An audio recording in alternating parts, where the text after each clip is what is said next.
स्कंद पुराण के मानस खंड का महात्म प्राय गाया जाता है, जो 5 अध्यायों में है।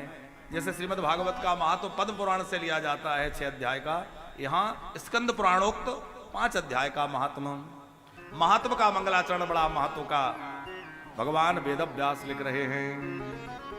सृष्टौ या सर्ग रूपा जगत वन विधौ पालनीया चरौद्री संघारे चापि यस्या जगदिदम् अखिलं पीडनं व्यापराख्या पश्यन्ति मध्यमाथो तदनु भगवती वैखरी वर्णरूपा सा स्मद्वाचं प्रसन्ना विधिहरिषा राधिका राधिकालंकरोतु। यह मंगलाचरण महात्म का है, स्कंद पुराण का श्लोक है। भगवान वेद व्यास मां का स्मरण करते हुए कह रहे हैं, जो भगवती सृष्टि कार्य में उत्पत्ति रूपा है, सृष्टि कार्य करने के लिए सभी को उत्पत्ति, जैसे आपने बीज भूमि में डाला तो उसमें जो अंकुरण की शक्ति है वो कौन है? मां भगवती है। रक्षा कार्य में जो पालन रूपा है और संहार कार्य में जो रौद्र रूपा है, मैं उन भगवती का स्मरण करता हूं जो ब्रह्मा विष्णु महेश द्वारा निरंतर आराधिता है। ब्रह्मा विष्णु महेश जिनका निरंतर स्मरण ध्यान करते हैं, जो प्रसन्न चित्त रहने वाली हैं, वह वह भगवती मेरी वाणी को अलंकृत करें। 4 प्रकार से वाणी कही गई है, परावाणी, पश्चंती वाणी, मध्यमा वाणी और वैखरी वाणी। तो इन चारों प्रकार की वाणियों को अधिष्ठात्री कौन है? भगवती पराम्बा। वैखरी वर्ण रूपा, वैखरी आदि जो परा आदि 4 वाणियां हैं, चारों को अलंकृत करने वाली आप हैं, इसलिए आप मुझे वैखरी वाणी नहीं, आप मुझे परावाणी प्रदान करिए, श्रेष्ठ वाणी प्रदान करिए। कैसी वाणी मिले? जिससे हमारा मन भी शीतल हो, औरों के मन में भी शीतलता है। कई लोग बोलते हैं तो साहब लगता है कि बोलते रहे, और कई लोग बोलते हैं तो ऐसा लगता है कब इनसे पीछा छूटे। होता है कि नहीं जीवन में ऐसा? वाणी ही तो है। उस वाणी को अलंकृत करने वाली कौन है? भगवान वेद व्यास कह रहे हैं, वाणी को अलंकृत करने वाली कौन है? राधितालंकरोतु। मेरी वाणी को आप अलंकृत करें। मेरी वाणी से जो कुछ निकले वह शुभ हो, सबके हित में हो, सबके लिए अच्छा लगने वाला हो। हमारे यहां तो कहा गया है कि सत्यम वद, लेकिन प्रियम वद। लोग कहते हैं ना सच तो कड़वा होता है। नहीं, सच तो बोले पर कड़वा ना बोले। कैसा बोले? बोले सत्यम वद प्रियम वद। प्रिय बोल, कड़वा नहीं, उसको मीठा करके बोलना है, उसको सत्य को भी कैसे रखना है, ये वाणी का विषय है। अच्छा, सृष्टि कार्य में आप उत्पत्ति रूपा हैं, पालन कार्य में आप जो है, सृजन में आप जो है उत्पत्ति रूपा हैं। आप जो है इस संसार की रक्षा कार्य में पालन रूपा है, संहार कार्य में आप रौद्र रूपा है। तो विचार करने की बात है कि सृष्टि का सृजन कौन करता है? ब्रह्मा जी। पालन कौन करता है? विष्णु भगवान। और संहार आप लोग भी कुछ बोला करें, नींद भगी आएगी। रुद्र भगवान, शंकर भगवान। तो यहां कहा जा रहा है कि आप ही तीनों करती हैं, तो सिद्ध कैसे हो? भाई देवी जी करती हैं कि ब्रह्मा विष्णु महेश करते हैं? बोले करते तो सृजन जो है ब्रह्मा जी हैं, पर ब्रह्मा जी को सृजन करने का सामर्थ्य कहां से आता है? बोले ब्रह्मा जी को सृजन का सामर्थ्य भगवती पराम्बा प्रकट करती हैं। भगवती की शक्ति से ही ब्रह्मा जी सृजन कर पाते हैं। भगवती की शक्ति से ही भगवान विष्णु पालन कर पाते हैं, और भगवती की शक्ति से ही रुद्र संहार कर पाते हैं। बिना शक्ति के कोई कार्य संपन्न नहीं हो सकता। हम आरंभ में कह चुके हैं कि हर कार्य के लिए शक्ति चाहिए। भगवान वेद व्यास लिख रहे हैं, नारायणम नमस्कृत्य नरम चैव नरोत्तमम देवीं सरस्वतीं व्यासं ततो जयमुदीरये। भगवान नर नारायण का वंदन किया है, भगवती का सरस्वती का स्मरण किया है, और जय माने इतिहास पुराण आदि का वर्णन किया जाए तो नर नारायण और देवी का स्मरण करके करना चाहिए, ऐसी शास्त्र आज्ञा है। ततो जय मुदीरेत, भगवान नर नारायण भगवती जगदम्बा माता सरस्वती इनका स्मरण करके ही पुराण आदि का स्मरण करना चाहिए, पुराण आदि का पठन पाठन करना चाहिए, ऐसी विधि शास्त्र की है। समस्त ऋषियों ने सूत जी से प्रश्न किया, जैसा कि हम सभी कथाओं में सुनते हैं कि ऋषियों के सूत जी के प्रति प्रश्न है और सूत जी समाधान करते हैं। वैसा ही आख्यान यहां देवी भागवत में है। ऋषियों ने सूत जी को पहले तो खूब आशीर्वाद दिया, आप दीर्घायु हों, आप चिरंजीवी हों और ऐसे ही कथा सुनाते रहें। आप कृपा करके हमें कोई दिव्य चरित्र सुनाइए, क्योंकि आपने हमें विष्णु भगवान के चरित्र खूब सुनाए, भगवान शिव के अलौकिक चरित्र सुनाए। सर्व पाप हरम पुण्यम विष्णुश्चरितमद्भुतम अवतार कथोपेतम अस्माभिर्भक्तिता श्रुतम। आपने खूब भगवान नारायण के चरित्र, रुद्र के चरित्र सुनाए, हमने भक्ति सहित उनका श्रवण किया, और आपने हमें शिव चरित्र भी खूब सुनाए। शिवस्य चरितम दिव्यम भस्म रुद्राक्षयोस्तथा सेतिहासंच माहात्म्यम श्रुतम तव मुखाम्बुजा। आपके मुख से हमने भस्म का महात्म, रुद्राक्ष का महात्म, शिवजी की पूजा का महात्म, शिवलिंग का महात्म आदि आदि खूब सुना। अब आप कृपा करके हमें आप कोई और ऐसी कथा सुनाइए जो समस्त प्रकार की सिद्धियों को प्रदान करने वाली हो, भोग और मोक्ष दोनों देने वाली हो, ऐसी कथा आप कृपा करके सुनाइए। अधुना श्रोतुमिच्छाम पावनात् पावनम परम भोक्ति मुक्ति प्रदम नृणाम अनायासेन सर्वसा।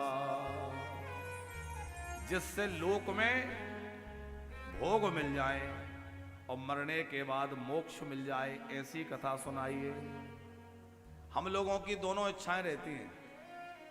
व्यक्ति संसार में रहकर सुख सुविधा साधन भी चाहता है और परम गति भी चाहता है। भगवान विष्णु जो हैं, हमारे ठाकुर जी जो हैं, वो ऐश्वर्य जल्दी नहीं देते हैं, और वो तो 11वें स्कंद में उद्धव जी से कहते हैं, मैं जिस पे ज्यादा कृपा करता हूं उसका धन छीन लेता हूं। उद्धव जी ने कहा ये क्यों? बोले इसलिए कि उसका भजन में मन अच्छे से लगे।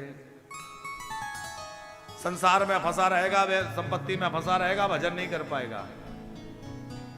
लेकिन मां में वो कुशलता है कि वो संसार के भोग भी प्रदान करेगी, और आपके अंदर के दैत्यों को मार के और जो आपके अंदर असुर हैं, काम क्रोध आदि, उनको मार करके और आपको सदमार्ग पे ले जाती हुई मोक्ष मार्ग पर भी ले जाएगी, मुक्ति भी प्रदान कर देगी। इसलिए दोनों के लिए यहाँ कारण है। इसका मतलब को बड़ छोट कहा था अपराधु, ये मत समझ लेना कि वो छोटे ये बड़े ना, वो भी सब देते हैं, उनके भक्त ही चकाचक रहते हैं।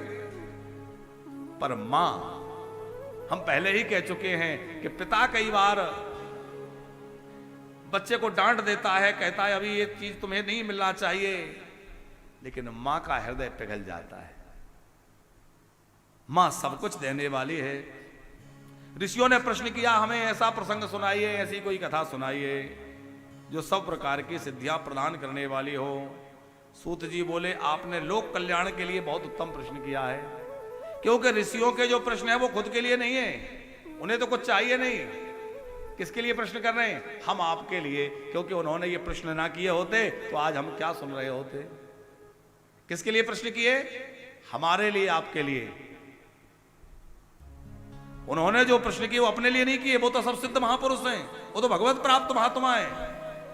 पर संतों का एक एक क्षण लोक कल्याण के लिए रहता है पंकज जी।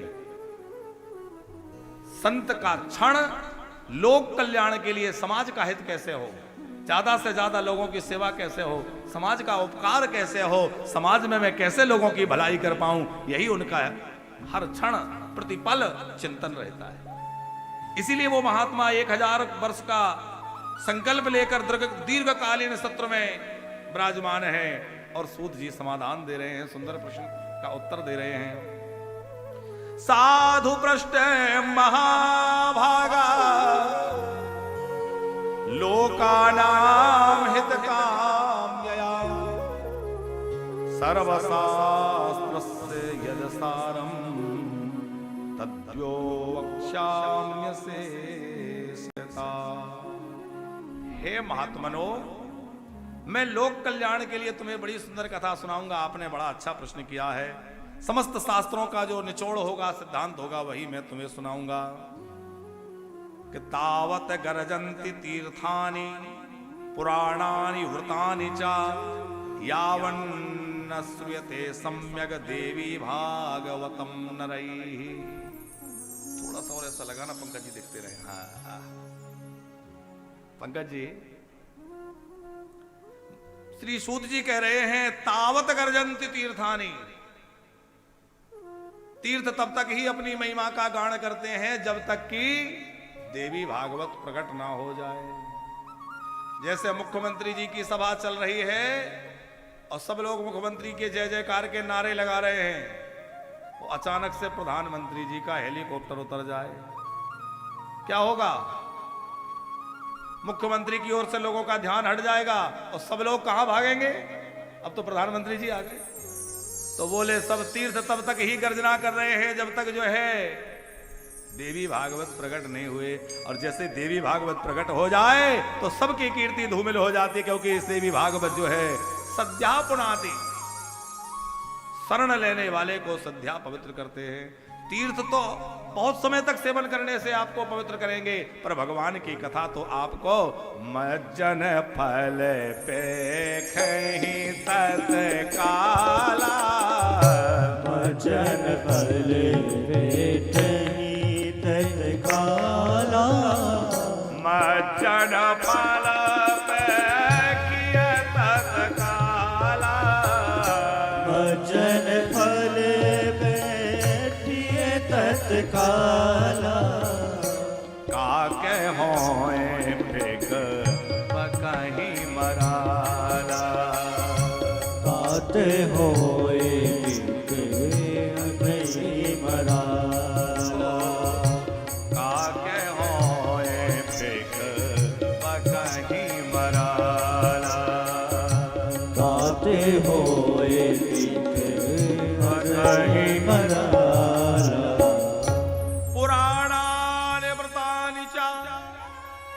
पुराण भी तब तक ही अपनी गाथा गाते हैं जब तक देवी भागवत उनके मध्य में न आ जाए, क्योंकि अन्य पुराणों में किसी एक देवता की महत्व होता है, लेकिन देवी भागवत में संकीर्णता नहीं है। इसमें आपको शिव चरित्र भी मिलेंगे, भगवान विष्णु के चरित्र भी मिलेंगे, हमारे श्री राधा रमण सरकार के चरित्र भी देवी भागवत में खूब है, गोलोक की खूब चर्चा है। इसमें सब पुराणों का सार भरा हुआ है, सब व्रतों में, सब पुराणों में श्रेष्ठ इसकी महिमा। यावन श्रूयते सम्यग देवी भागवतम नरैः। जब तक मनुष्य देवी भागवत का आश्रय नहीं लेता तब तक ही वो पापों से दब रहा है, तब तक ही वो दुखों में डूब रहा है, जब तक उसने देवी भागवत का आश्रय नहीं लिया। और जो देवी भागवत का आश्रय हो गया उसके दुख भाग जाते हैं। कैसे? बोले जैसे सूर्य के उदित होते ही अंधकार भाग जाता है, उसी प्रकार भैया देवी भागवत का आश्रय लेने वाले के सामने से दुख भाग जाएंगे। तेरा भी सब दुख भागेगा, तेरा भी सब दुख भागेगा, श्री जानकी अथा हो जय जय राम कथा। कि जय श्री राम कथा, जय जय राम कथा, जय श्री राम कथा। व्यक्ति तब तक ही दुखों में डूब रहा है जब तक वो भगवत चरित्रों का आश्रय नहीं लेता, और जब वो भगवान की कथा का आश्रय लेता है तो उसके सारे दुख भाग जाते हैं। पाप तभी तक दुखप्रद रहते हैं जब तक कि देवी भागवत का कुठार उन पर नहीं उड़ जाता। भयंकर कटीली झाड़ियां खड़ी हैं, आपको निकलने में बड़ी कठिनाई हो रही है, जंगल का रास्ता है, निकलना अनिवार्य है, हाथ में बढ़िया कुल्हाड़ हो, कुल्हाड़ समझते हैं आप लोग, कुल्हाड़ी सफाया करते निकल जाओ, क्या कठिनाई है। तावत पापाट्वती नृणाम क्लेशदात व्रकंटका यावन्न परसु प्राप्त देवी भागवता विदा। बोले तब तक ही पाप रूपी कंटक आपको जीवन में सता रहे हैं जब तक आपके हाथ में देवी भागवत रूपी कुठार नहीं है। देवी भागवत रूपी कुल्हाड़ी हाथ में आ जाते ही ये सब समाप्त हो जाएंगे और भेड़िए भाग जाएंगे। भेड़िए माने हमारे अंदर के जो दुर्गुण हैं वो भेड़िए हैं, छुपे रहते हैं अंदर, और अंदर छुपे छुपे घात लगाए रहते हैं। अच्छा, चोर जो होता है अपने घर में चोरी नहीं करता, दुनिया में चोरी करेगा, अपने घर में थोड़ी करेगा। लेकिन ये दुर्गुण ऐसे हैं कि जहां रहते हैं वहीं डांका डालते हैं, हमारे अंदर ही पलते हैं और हमें ही लूटते हैं भैया। इसलिए दुर्गुणों को मिटाना है, और दुर्गुणों को मिटाने के लिए दुर्गा की आवश्यकता होगी। मां भगवती दुर्गा दुर्गुणा का नाश करेगी। ऋषियों ने पूछा ये देवी भागवत कैसा है, इसके श्रवण की विधि क्या है, कब सुनना चाहिए, कितने दिनों में सुनना चाहिए, इसका सारा वृतांत कहिए, विधान बतलाइए। किन किन ने सुना है, किसने सुनाया है, कौन सी इच्छाएं पूरी होती हैं, सारा वृतांत कहिए। सूत जी प्रेम से कहने लगे इसको सुनने के लिए कोई नियम नहीं है कि इतने दिन सुने, हमेशा सुनिए, हर समय सुनिए, नित्य प्रति सुनिए।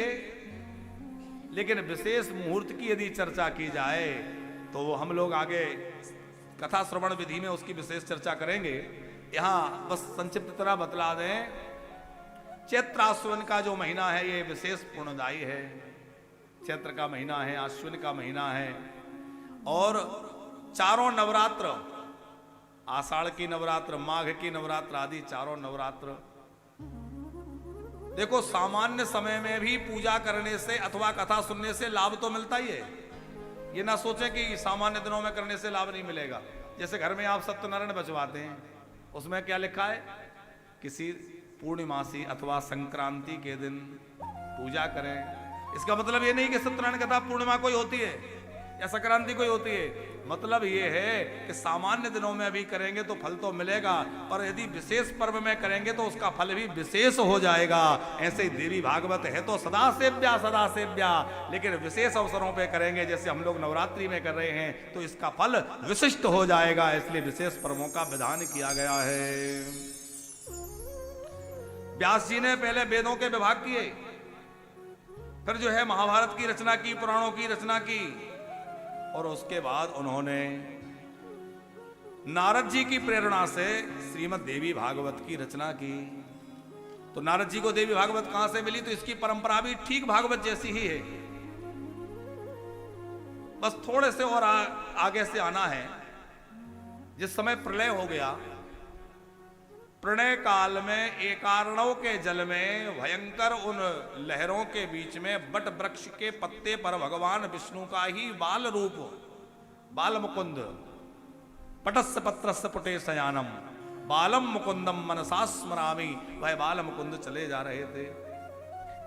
अब आप जरा ध्यान करिए, प्रलय का काल है, चारों ओर जल ही जल भरा हुआ है, कहीं कुछ भी नहीं दिखाई दे रहा है, पेड़ पौधे वनस्पति वृक्ष पर्वत पहाड़ सब जलमग्न हो गए, और जल के मध्य में एक बड़ वृक्ष का पत्ता बहता हुआ आ रहा है, उसके ऊपर हमारे नंद नंदन श्याम सुंदर छोटे से बालक अपने दाहिने पैर के अंगूठे को चूस रहे हैं और लेटे हैं। वहां उन्होंने लेटे लेटे विचार किया कि मुझे कब तक इसमें रहना होगा, मेरा काम क्या है, अब आगे मुझे क्या करना होगा। तो वहां उनको एक मंत्र सुनाई दिया, एक शब्द सुनाई दिया, सर्वं खल विदवेवाहम नान्यदस्ति सनातनम, सर्वं खल विदवेवाहम नान्यदस्ति सनातनम। ये क्या है? ये भागवत जी का बीज है। जैसे श्रीमद् भागवत 4 श्लोकों में भगवान ने ब्रह्मा जी को सुनाई, वैसे ही मां भगवती पराम्बा ने, यह है आधे श्लोक की भागवत, इसको बोलते हैं अर्ध श्लोकी भागवत, अर्ध श्लोकी देवी भागवत। यह अर्ध श्लोकी देवी भागवत मां पराम्बा ने प्रलय काल में बट वृक्ष के ऊपर लेटे हुए उन बाल मुकुंद को सुनाई। वो समझ नहीं पा रहे थे ये क्या है, ये शब्द मुझे कहां से सुनाई दिया, इसका उद्घोषक कौन है, अभिप्राय क्या है। तो बहुत समय तक वह इसी मंत्र को अथवा इसी श्लोक को अंदर ही अंदर मनन करते रहे। मंत्र का जो मनन करे, मंत्र का मनन होता रहा। उसके बाद आपको पराम्बा का स्वरूप दिखने लग गया। जब आपने इस मंत्र का आश्रय लिया तो आपके सामने पराम्बा भगवती देवी का रूप प्रकट हुआ, जो भगवती पराशक्ति शंख चक्र धारण किए हुए थी, जिनको 4 भुजाएं थीं, और महादेवी अपनी सखियों के सहित वहां पर प्रकट हो गई। वह दिव्य वस्त्र धारण किए हुए थी, दिव्य अलंकार उन्होंने धारण कर रखे थे। उनका स्वरूप बड़ा ही शांत था। वह मंद मंद मुस्कुरा रही थी, उनके नेत्रों से करुणा बरस रही थी, और वह मंद मंद मुस्कुराते हुए उन बाल मुकुंद से बोली, डरो मत, तुम्हें मैंने ये मंत्र प्रदान किया है, इसकी उद्घोषक मैं हूं, इसमें मेरा ही वर्णन है। इस बीज मंत्र को, अर्ध श्लोकी देवी भागवत को तुम अपने अंदर धारण करो, इसी का चिंतन करो। आगे तुम्हें सृष्टि के पालन आदि कार्यों में बड़ा भूमिका निभानी है। भगवती वहां से उनको आशीर्वाद दे करके और अंतर ध्यान हो गई। तो वही भगवान विष्णु ने आधा श्लोक अपने पुत्र ब्रह्मा जी को दिया। वही आधा श्लोक जो है अर्ध श्लोक की देवी भागवत ब्रह्मा जी ने अपने पुत्र नारद जी को दी, और वही श्री देव ऋषि नारद ने यहां आकर के भगवान वेद व्यास को प्रदान की। और वेद व्यास ने इस आधे श्लोक से ही 18,000 श्लोकों की दिव्य संहिता प्रकट की। इसमें भी 18,000 श्लोक है, श्रीमद् भागवत में भी 18,000 श्लोक हैं, और 18,000 श्लोकों में इसको प्रकट करके इसको व्यास जी ने जन्मेजय जी को सुनाया है। इसमें सुनाने वाले पिताजी हैं और सुनने वाले उनके बेटे, माने वहां जोड़ा अलग ढंग का था। व्यास जी के पुत्र सुखदेव जी सुना रहे थे, और जन्मेजय के पिताजी परीक्षित सुन रहे थे। अब यहां परीक्षित के बेटे जन्मेजय जी सुन रहे हैं, और सुखदेव जी के पिताजी व्यास जी सुना रहे हैं। अपने पिता परीक्षित की सदगति के लिए, मेरे पिता की मृत्यु सर्प के दंश से हो गई, और सर्प दंश से मरे हैं तो पता नहीं कहां जाएंगे। देखो, जिसकी अकाल मृत्यु होती है ना, उसकी गति नहीं होती। आग लग के कोई मर जाए, वाहन की दुर्घटना से मृत्यु हो जाए, कहीं से चोट लगने से, गिरने से मर जाए, विष के द्वारा मर जाए, तो इस प्रकार से अकाल मृत्यु जिसकी होती है वो भटकता रहता है। और सबसे ज्यादा दुर्गति तो उसकी होती है जो अपने आप मरता है, आत्महत्या करता है। इसलिए जीवन में चाहे जितना संघर्ष आ जाए, जीवन में चाहे जितनी कठिन परिस्थिति आ जाए, सब कुछ कर लेना, लेकिन साहब कोई आत्महत्या मत कर लेना, क्योंकि इससे बड़ा कोई पाप नहीं है।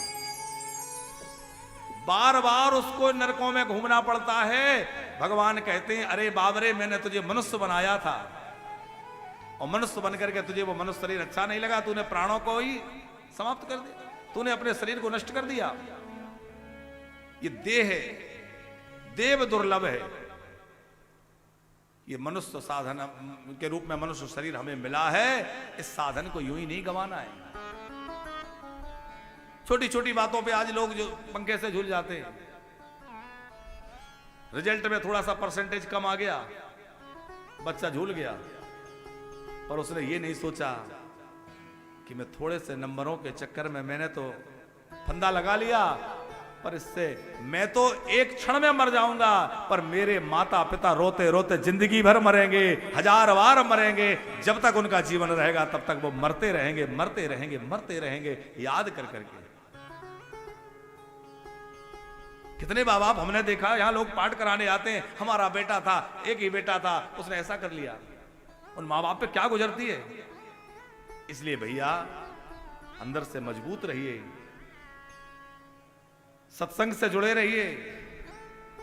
आत्महत्या जैसा पाप किसी को नहीं करना चाहिए। भगवान ने ये मनुष्य शरीर दिया है, इसको व्यर्थ न गवाए। जन्मेजय जी ने कहा कि मेरे पिता की मृत्यु सर्पदंश से हुई है, उनकी दुर्गति हुई होगी, तो उनकी सदगति कैसे हो। तो भगवान वेदव्यास जी से प्रार्थना की। वेदव्यास जी ने इनको बड़े प्रेम पूर्वक देवी भागवत का उपदेश दिया कि देवी भागवत की कथा सुनो। देवी भागवत का शब्दी अनुष्ठान होने से तुम्हारे पिता यदि दुर्गति को प्राप्त हुए होंगे तो वह सदगति को प्राप्त हो जाएंगे, उनको भगवत धाम प्राप्त हो जाएगा। पूर्ववस्य पिता राजा परीक्षित तक्षकाहिना संदष्ट तस्य संशुद्ध्यै राज्ञा भागवतम श्रुतम। नवाह यज्ञ से परीक्षित ने जब जन्मेजय जी ने किया तो परीक्षित दिव्य रूप धारण करके और देवी के सालोक को प्राप्त कर गए। नवाह यज्ञ संपूर्णे परीक्षिदपि भूपति दिव्य रूप धर देव्या सालोक्यम तत्क्षणाद्गत तत्क्षणाद्गात। नवाह यज्ञ इसको बोलते हैं। नवाह यज्ञ 9 दिन में होता है, इसलिए इसका नाम क्या है, नवाह यज्ञ। इसके पूर्ण होते ही परीक्षित जो दुर्गति को प्राप्त हो गए थे उनके लिए लेने के लिए विमान आ गया। अब देखिए इसमें भेद कहां आ गया। श्रीमद् भागवत के परीक्षित को तो वहीं विमान लेने आ गया, देवी भागवत के परीक्षित जी को यहां विमान लेने आया। कारण आगे हम लोग सुनेंगे कि देवी भागवत के कल्प के माने सारस्वत कल्प के जो परीक्षित हुए पंकज जी, उन्होंने तक्षक से बचने का बड़ा उपाय किया। उन्होंने सत्संग नहीं किया, सुखदेव जी के चरण में नहीं बैठे, कथा नहीं सुनी, महल बना के बैठ गए। तक्षक मुझे दंश ना मार पाए, मार ना पाए। बड़ा भारी 7 घेरे का ऐसा महल जिसमें कोई भी प्रवेश ना, जीव जंतु भी प्रवेश ना कर सके। लेकिन तक्षक तो एक फल में बैठ के आ गया, फल को विदीर्ण किया। आगे हम लोग कथा सुनेंगे, फल विदीर्ण किया, तक्षक ने निकल के काट लिया। तो वो परीक्षित चूंकि बिना सत्संग के मरे थे, मृत्यु से डरते डरते मरे थे, तो वो दुर्गति को प्राप्त हुए थे। और उनकी सदगति जो हुई वो जन्मेजय जी के द्वारा श्रीमद् देवी भागवत के नवाह पारायण के द्वारा हुई। और श्रीमद् भागवत के जो पादमकल्प के परीक्षित हैं, इन्होंने 7 दिनों तक सुखदेव जी के चरणों में बैठ के कथा सुनी और इनकी वहीं से मुक्ति हो गई है, वहीं से सीधे भगवत धाम चले गए। तो इसमें कोई संशय ना करे। 18 पुराणों में यह पुरुषार्थ चतुष्टय देने वाला सबसे श्रेष्ठ पुराण कहा गया है। 18 पुराणानाम मध्ये सर्वोत्तमं परम देवी भागवतम नाम धर्म कामार्थ मोक्षदम। आपको धर्म की इच्छा है, अर्थ की इच्छा है, कामनाओं की पूर्ति चाहते हैं अथवा मोक्ष चाहते हैं, चारों प्रकार के फल देने वाला श्रीमद् भागवत है। ब्राह्मण यदि इसका ठीक से श्रवण करे तो वह वेदज्ञ हो जाएगा, विद्वान बन जाएगा।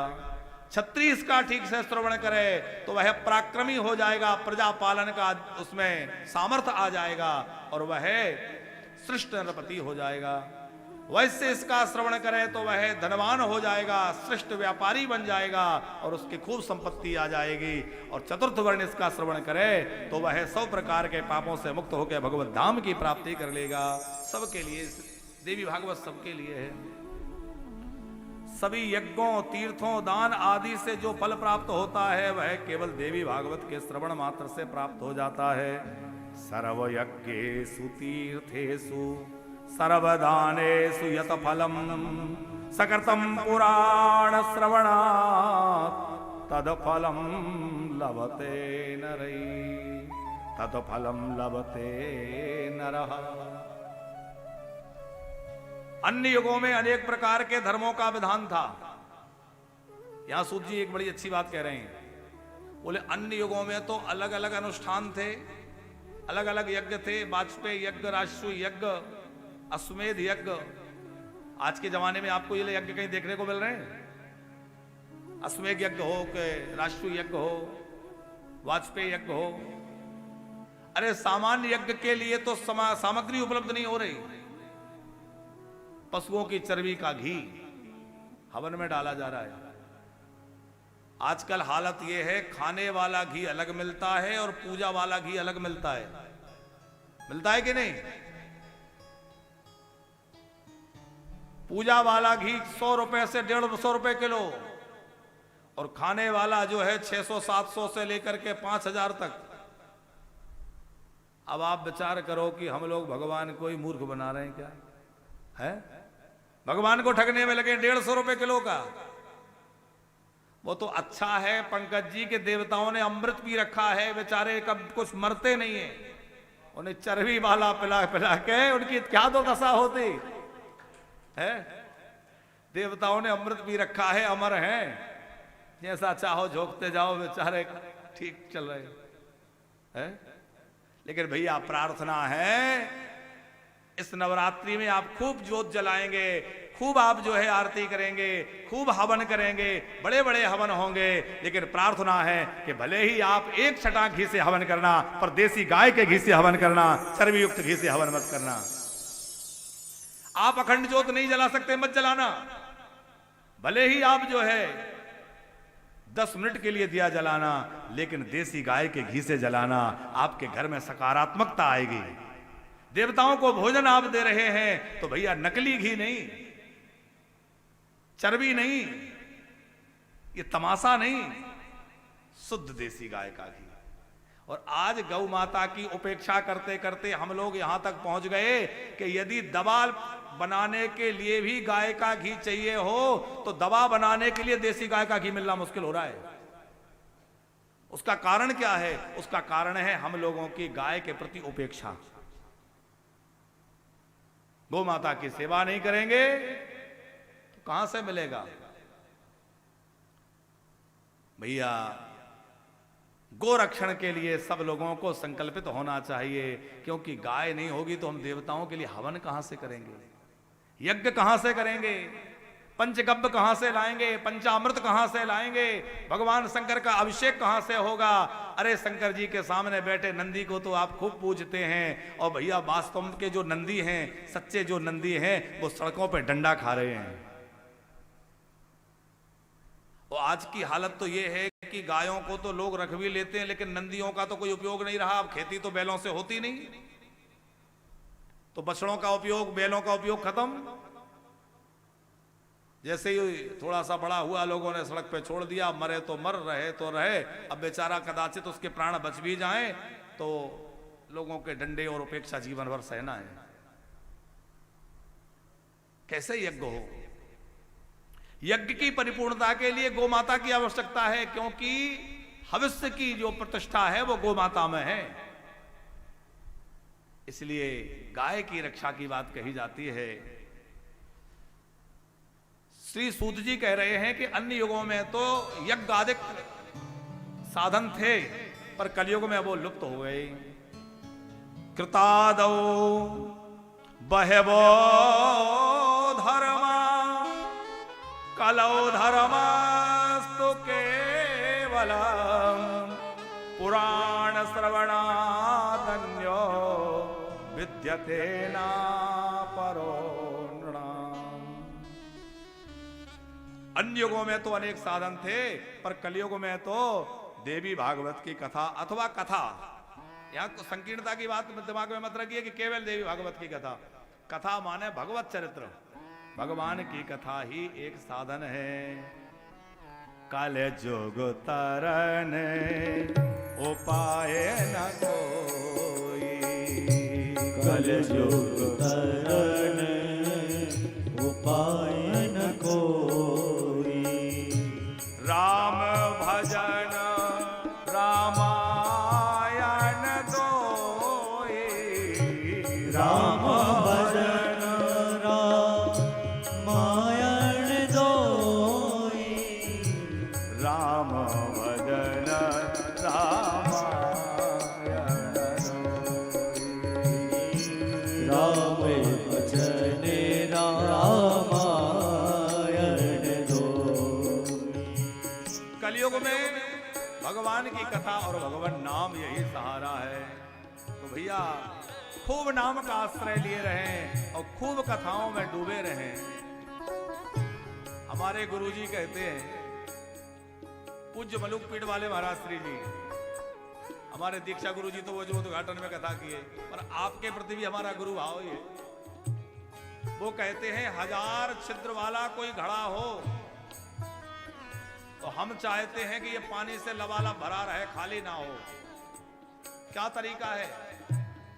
बोले एक ही तरीका है कि घड़े को पानी में डुबा के रखो, गंगा जी में ही पधरा दो, क्योंकि जब तक डूबा रहेगा तब तक भरा रहेगा, निकालोगे तो खाली हो जाएगा।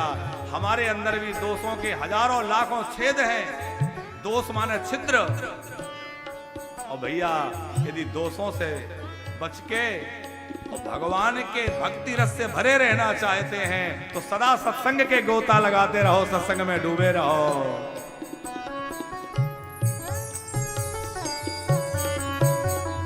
सो सत्संग करो मन लाई, सो सत्संग करो मन लाई, बिनु सत्संग विवेक न होई, बिनु सत्संग विवेक न होई, बिनु सत्संग विवेक न होई, बिनु सत्संग विवेक न होई, राम कृपा बिनु सुलभ न सोई, राम कृपा बिनु सुलभ न सोई,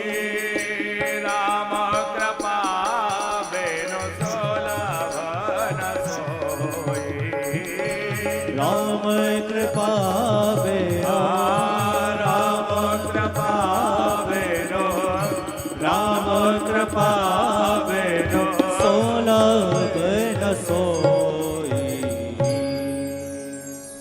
भगवान की कथा सुनते रहें, कलयुग में यही सबसे श्रेष्ठ साधन है।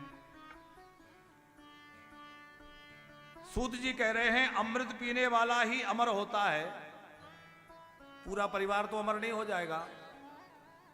जैसे यहां अमृत मिल जाए और हम कहें पंकज जी एक घूंट आप भी पी लीजिए और पंकज जी को अमृत पिला दें, तो ये तो अमर हो जाएंगे, पर इनके घर में बैठी इनकी गृहिणी लक्ष्मी थोड़ी अमर हो जाएंगी कि बाल बच्चे सब अमर हो जाएंगे।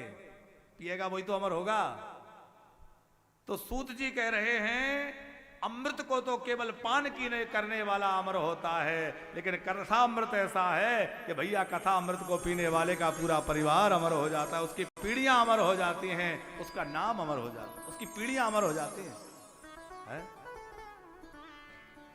मासानाम नियमो नात्र, मासानाम नियमो नात्र, दिनानाम नियमोऽपि न, सदा सेव्यं सदा सेव्यं देवी भागवतम नरैः।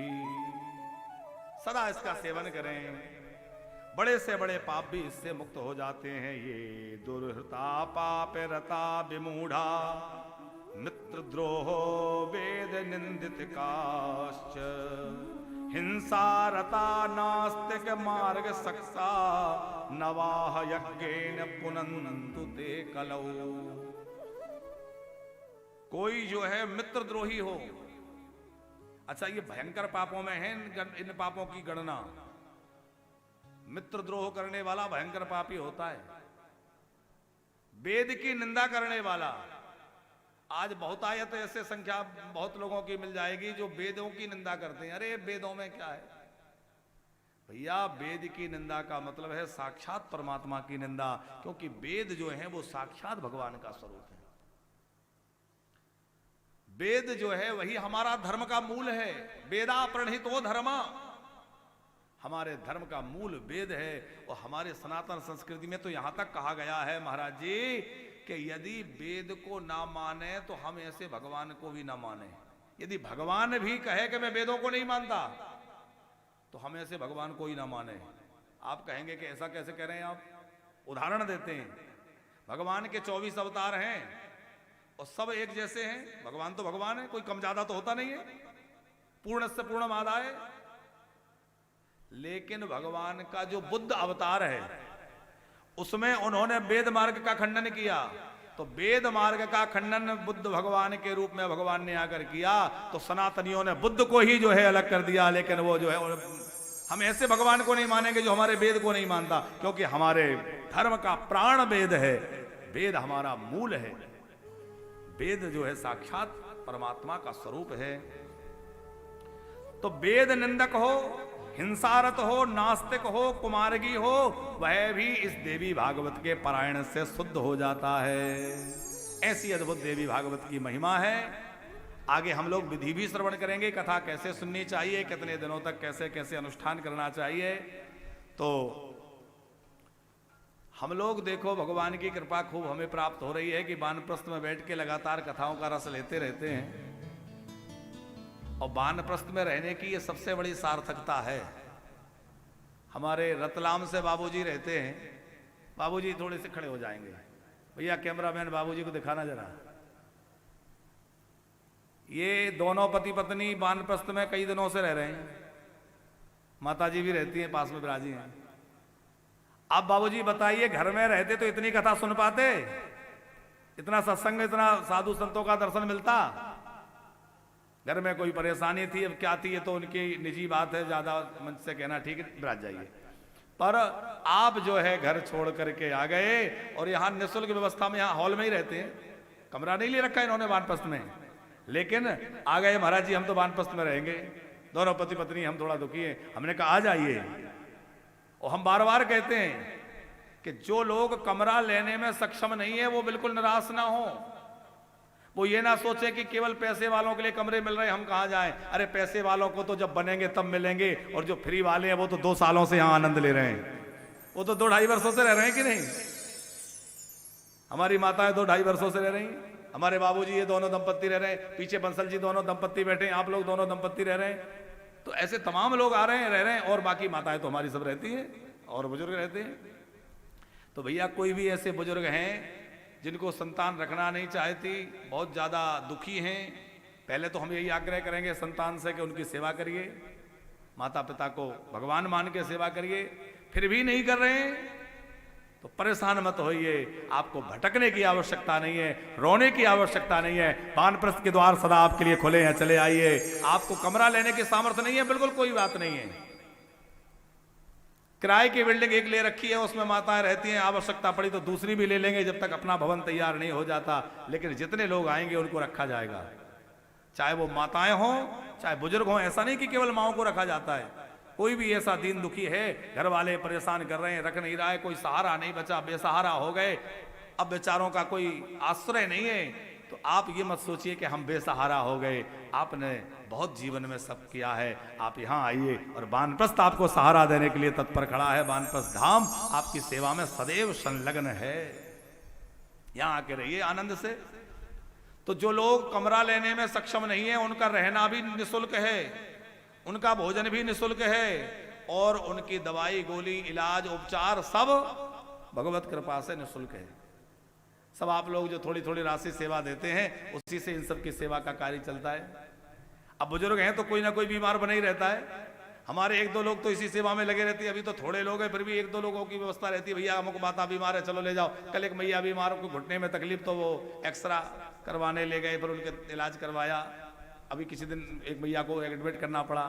तो अब माताएं हैं, बुजुर्ग हैं, लगा रहता है, लेकिन इनकी इलाज की व्यवस्था, इनके रहने की, भोजन की सारी व्यवस्था आप लोगों के सहयोग से निःशुल्क होती है। तो जो इस तरह के लोग हैं कि जो अपना कमरा लेने में समर्थ नहीं है, उनको निःशुल्क ये व्यवस्था मिलेगी। और आप चाहते हैं कि भैया हमें तो अपना कमरा मिल जाए, हम सामूहिक व्यवस्था में हॉल में नहीं रह सकते, सबके साथ एडजस्ट नहीं हो सकते, तो कोई बात नहीं, भगवान ने यदि आपको सामर्थ्य दिया है, संपन्न है, सामर्थ्यवान है, तो आप अपने कमरे के लिए जो एक सेवा शुल्क है। और एक बात और आज स्पष्ट बार कर दें, हम कई बार कहे भी हैं कि जितनी राशि आपसे ली जाती है उतने में एक कमरा बनकर तैयार होना संभव ही नहीं है। आप बना के देख लीजिए। पहले हम लोगों ने 2.5 लाख रुपए में कमरे दिए, यहां 2,51,000 में दिए। और जब कैलकुलेशन लगाया तो हमारे सारे मैनेजमेंट के लोग हमसे चढ़ बैठे, बोले महाराज जी आपने क्या गणित लगाया था, 2.5 लाख रुपए में कमरा दिया, 11.5 लाख रुपए एक कमरे में खर्च आ रहा है। हमने कहा कोई बात नहीं है, सब सेवा के लिए ही तो है, सेवा तो हो रही है, सब ठाकुर जी देने वाले, राधा रानी देने वाले, चिंता क्यों करते हो।